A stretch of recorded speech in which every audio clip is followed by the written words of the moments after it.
What, you pair? Looking for your phone, are you? Yeah, well, I'll teach you a lesson, won't I? Because I've got it. Because you're up to something. I've watched your car throw his loo rolls up and down for the last 3 weeks. What are you up to? I mean, you use all them, I'll be turning the water off. And all that talk about lockdown. How can you possibly be in lockdown when you're 3 flights up?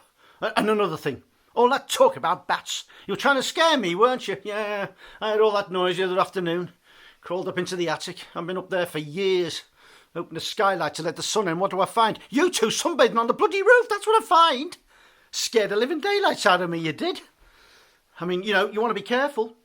The sun's getting very strong these days. I mean, they're all talking about this COVID-19. I think it must be some kind of sun cream because they're all queuing up for it outside Boots. And then there's all this chat about wash your hands every 20 seconds. 20 seconds? Hey, that's going to come as a bit of a shock to you, isn't it? What is it? Once a month or every full moon, if you remember? Hey, every 20 seconds. God, there's not enough hours in a day.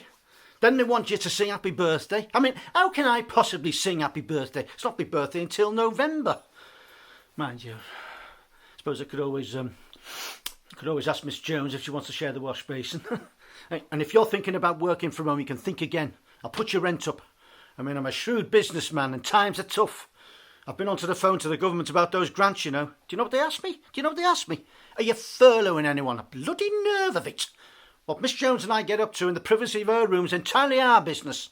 Anyway, says we don't give grants for doss houses. Doss house, I said. This is not a doss house. This is a very salubrious guest house.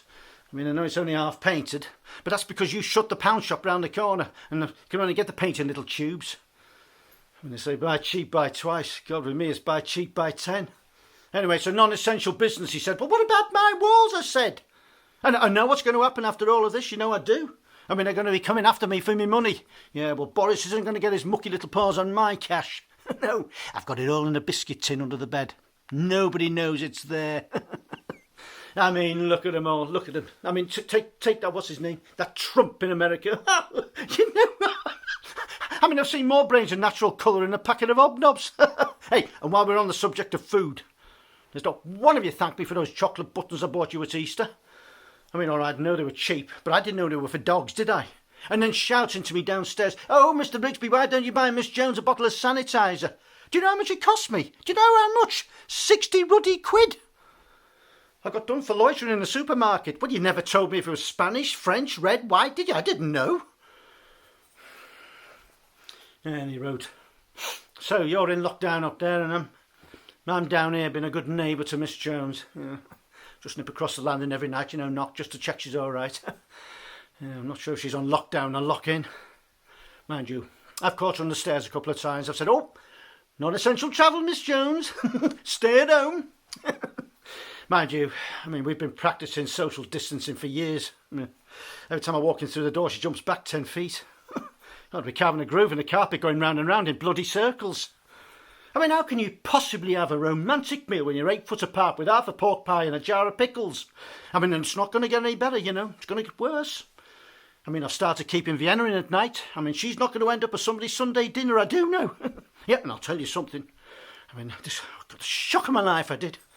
I mean, I'm a man of maturing years, you know. I mean, my bladder's not quite what it was, you know, and I have to get up in the night for a pee. And I walk out the door and I'm confronted by this masked intruder. Got to lock myself in the toilet for the rest of the night.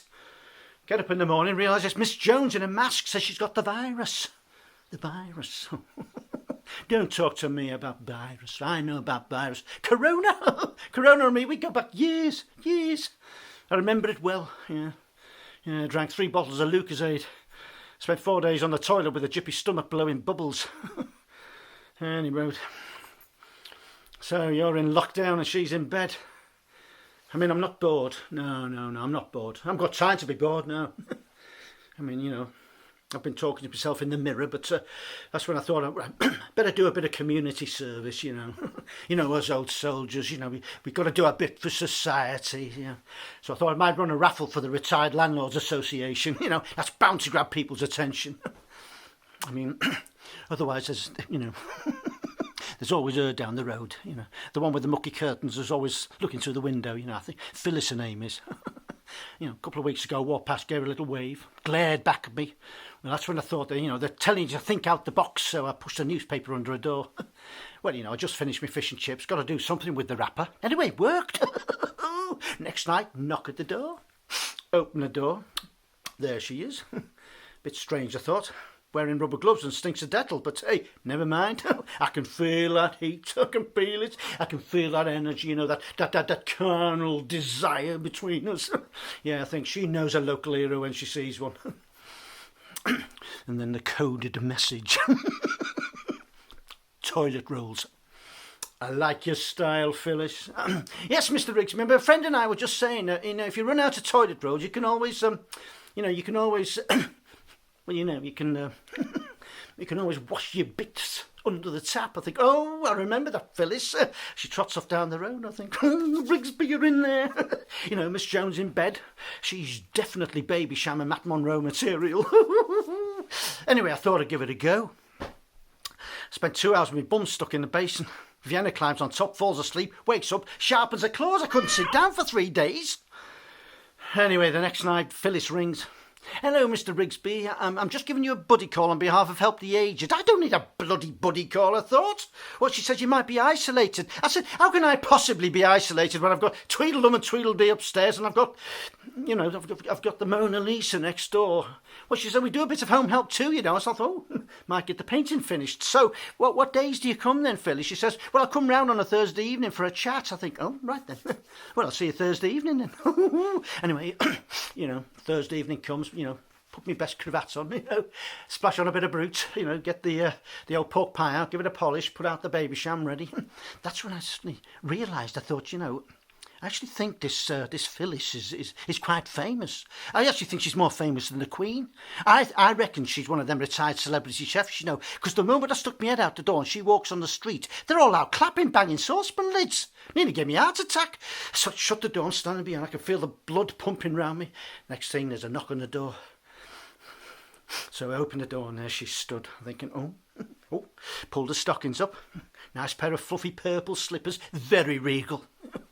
Yeah, and she's dripping. She is dripping in fool's gold. I think, oh yeah, very nice. Yeah, not quite Miss Jones, but then beggars can't be choosers in this situation. And then I twigged. I suddenly thought, biscuit tin. She knows about me biscuit tin. She's after me biscuit tin. She's not getting her mucky paws on my biscuit tin. Hang on a sec. I'm recording this, aren't I? You know where my biscuit tin is. Hey, if I catch you on them stairs, you'll have more than a bloody virus to worry about. I can assure you on that. I'll switch this thing off. Modern technology. God, here today, gone tomorrow. Sooner back to tin cans and a piece of string, the better. Which reminds me, trousers keep falling down. Mind you, I do reckon Miss Jones quite likes me low-slung waistline, Vienna. What are you doing? Oh, God. Get that bloody mask off. No one's going to be kissing you. Not with a tongue like that, any road. Right. Biscuit tin. I know what I'll do with it. I'll stick it up the chimney. They'll never guess it's there. God, there's more intelligence in a jam sandwich than those two stuck together. Bloody students.